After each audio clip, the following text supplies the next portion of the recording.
আমি এই ভিডিওটা করতেছি স্পেশালি যারা এইচএসসিতে পড়ে তাদের জন্য। অনেকেরই স্বপ্ন ঢাকা বিশ্ববিদ্যালয় এবং এইচএসসি থেকেই অনেকে চিন্তা করে ঢাকা বিশ্ববিদ্যালয়ের কথা এবং এইচএসসি লেভেলে কীভাবে পড়াশোনা করতে হবে, ঢাকা বিশ্ববিদ্যালয়ের জন্য স্পেশাল কোনো পড়াশোনা করতে হবে কি না, বোর্ড পরীক্ষার পাশাপাশি সেই বিষয়ে কথা বলবো।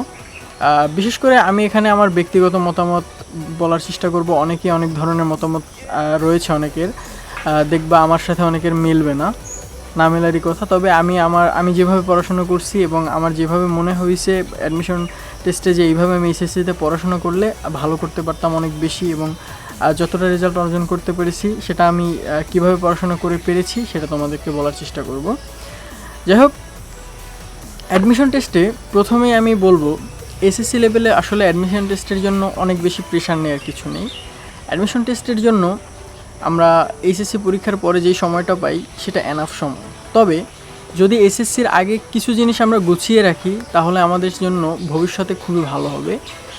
যেমন আমি এক্সাম্পল দিচ্ছি, বা এক্সাম্পল না, এটা এইভাবে ফলো করলে আমার কাছে মনে হয় একটা বেস্ট আউটপুট পাওয়া যাবে অ্যাডমিশন টেস্টে।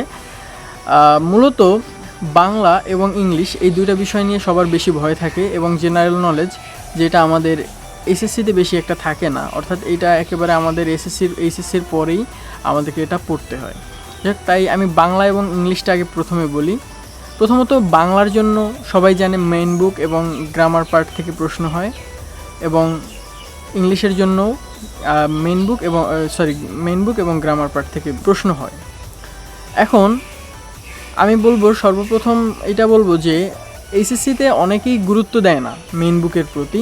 যেমন বাংলার জন্য বিভিন্ন সাজেশন পড়ে বা ইত্যাদি পড়ে এবং ইংলিশের জন্য ঠিক, কিন্তু যখন আমরা ঢাকা বিশ্ববিদ্যালয়ের অ্যাডমিশন টেস্টে দেখতে পাই যে ম্যাক্সিমাম প্রশ্ন মেইন বুক বেসড হয়, এমনকি মেইন বুকের লাইনও তুলে দেওয়া থাকে বা এমনকি প্রশ্নের লাইনও তুলে দেওয়া থাকে, সেক্ষেত্রে আমার মনে হয় সবার জন্য এটাই বেটার হবে যে এইচএসসি লেভেলে সবার উচিত খুব ভালোভাবে মেইন বুক যেইগুলো আছে সেইগুলো আত্মস্থ করা এবং এমনভাবে পড়তে হবে যে এই মেইন বুকটাকে আমি হেল্পস করতেছি। যেমন অনেক সময় দেখা যায় সহজ প্রশ্ন আসে মেইন বুক থেকে, যেমন বাংলা গল্প থেকে একেবারে প্রশ্ন চলে আসে, একেবারে লাইন থেকে প্রশ্ন চলে আসে। এরকম কখনো প্রশ্ন আসলে অবাক হব না যে কল্যাণীর বাবা কি করতেন, এরকম প্রশ্ন কিন্তু আসে। এবং ঢাকা বিশ্ববিদ্যালয় ক্রিটিক্যাল প্রশ্ন করে, তবে কঠিন প্রশ্ন করে না, এটা হচ্ছে কথা। স্ট্যান্ডার্ড মেনটেন করে প্রশ্ন করে।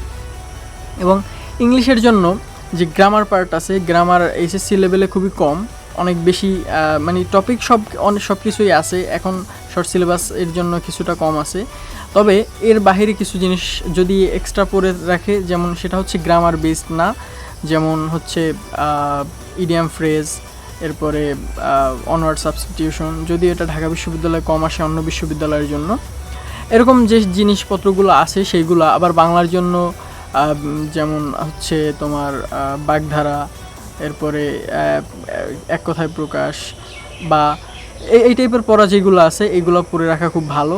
এবং রিটেন পার্টের জন্য অ্যাডমিশন টেস্টের সময়টাই আমার মনে হয় বেটার হবে। ওই সময়টায় ভালো গাইডলাইন পাবা তোমরা পাশাপাশি এবং বুঝতে পারবা কীভাবে পড়াশোনা করতে হবে। যাই হোক, পাশাপাশি নিজেকে কনফিডেন্ট রাখতে হবে যে আমি পারবো এবং আমি আমার কথা বলি, আমার নিজের উপর আমার দৃঢ় বিশ্বাস ছিল যে আমি পারবো।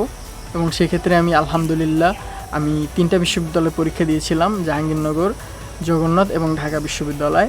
আমি প্রত্যেকটা বিশ্ববিদ্যালয়ে আল্লাহর রহমতে মোটামুটি ভালো পজিশন বা মেরিট পজিশন পেয়েছি এবং চান্স পেয়েছি। সেক্ষেত্রে আমি মনে করি কনফিডেন্স সবার আগে, যে নিজের উপর বিশ্বাস যদি রাখা হয় তাহলে অবশ্যই আমরা অ্যাডমিশন টেস্টে ভালো করতে পারবো। একদিকে আমাদের অনেক সময় মনে হয় যে